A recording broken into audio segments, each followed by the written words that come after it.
Okay, 15th of February, Rudy here.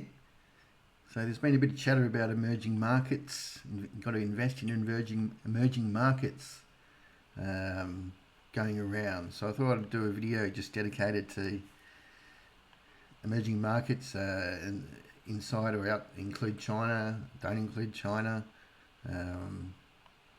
So let's just start with this EMXC. So China's a third, Taiwan, South Korea, India, Brazil. So a nice weight of emerging markets there. Now from a chart perspective, it's a bit of a topping pattern there, with all those shooting stars. There's none of this sort of nice smooth ups. So let's have a look under the hood at those countries. Okay, so IZZ. So this is your China ETF.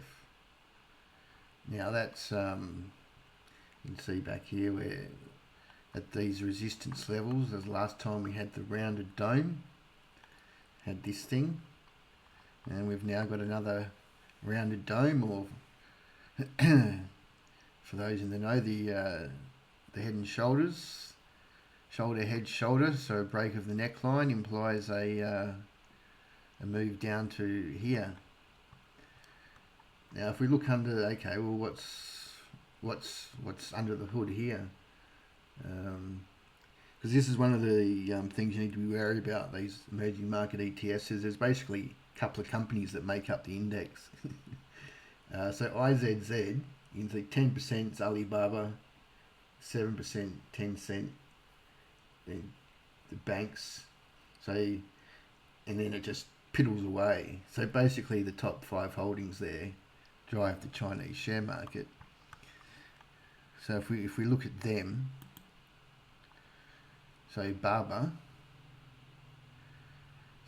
hit its resistance level here, couldn't break through. So I'm now making lower highs. So you want to be making higher highs like that. That's what you want to see. So that now technically it hasn't broken support yet, but that's just first warning sign. You got lower highs. Okay, what about the next one then? So Tencent. And you can see here Tencent's been capped by resistance, and it's right on. It's giving a big test there. I wouldn't be buying that. Okay, then we've got China Construction Bank. So it stopped doing this pattern. So it's not a sell yet. It could just consolidate. So it technically needs to break this support line here, but again, it stopped this. That momentum stopped. Okay, then the next big holding is the Industrial Commercial Bank of China. Okay, now that one's a bit closer to support. You can see it's stopped this nice upward movement. So would I be buying that? No.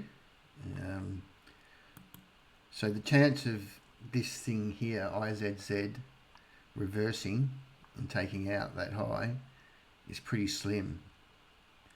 Okay, well, what about emerging markets? So this EMXC, emerging markets excluding China. Okay, well that's good then. If China, and that chart looks pretty good. We're holding above support here. Okay, that's all right, ready? Okay, so which countries are involved here? Oh. Oh.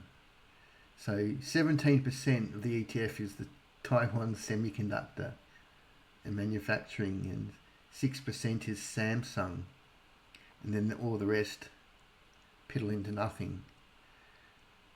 So all of a sudden, all of the emerging markets outside of China is basically 2 stocks.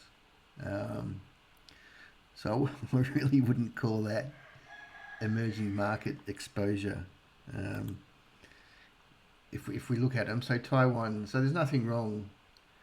So Taiwan semiconductors, so that's what we call the indecision weak candle, but it doesn't, I mean, it looks a lot better than those Chinese things, the banks. And Samsung, well, that looks like a ripper too. That doesn't look like it's going to, well, it has run a long way, so the chance of it keeping going is pretty slim. It has to have some sort of a pullback. Okay, so emerging market, but then just say we did have a spread across some different emerging markets, because we saw, if we look at this here, so India 15%. So let's just say you had like a proper country weight thing. So we look at the India ETF, IIND. It's broken this uptrend channel, which is bear. So that's your first sign of a bearish signal, breaking the uptrend line, uptrend channel, and now it's testing support. So you'd be a brave man to buy that. So it's probably not that great. So so the point of it was saying the emerging markets aren't really like gung-ho, and China looks terrible. And if you're going to do this emerging markets excluding China, it's basically just investing in two stocks. Now my preference is one of the ETFs. We've been in since I started this channel back here in February, March. This miners, global hedged in Aussie dollars, global gold miners is still a buy. If we compare how it's gone with the emerging markets, so if we do a comparison, so the ratios, and get the ASX version of miners.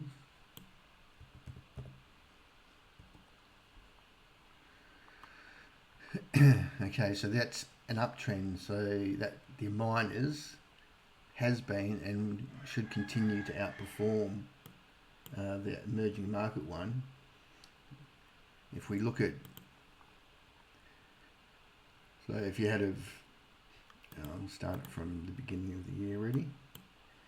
So beginning of 25. So you would have had an extra 90% in your kitty if you had invested over miners, over e-market, like just to see how that works out. So miners to date, it's done 140%, and it should still keep going. Whereas EMXC has done 40%. So that's the deceiving thing with charts. They all look like they go up, but they go up at different rates. So my channel is all about resource focus. It's where you want to be. I'd rather invest in the commodity cycle. Gold is just one of them. There's uranium, copper, oil, lithium.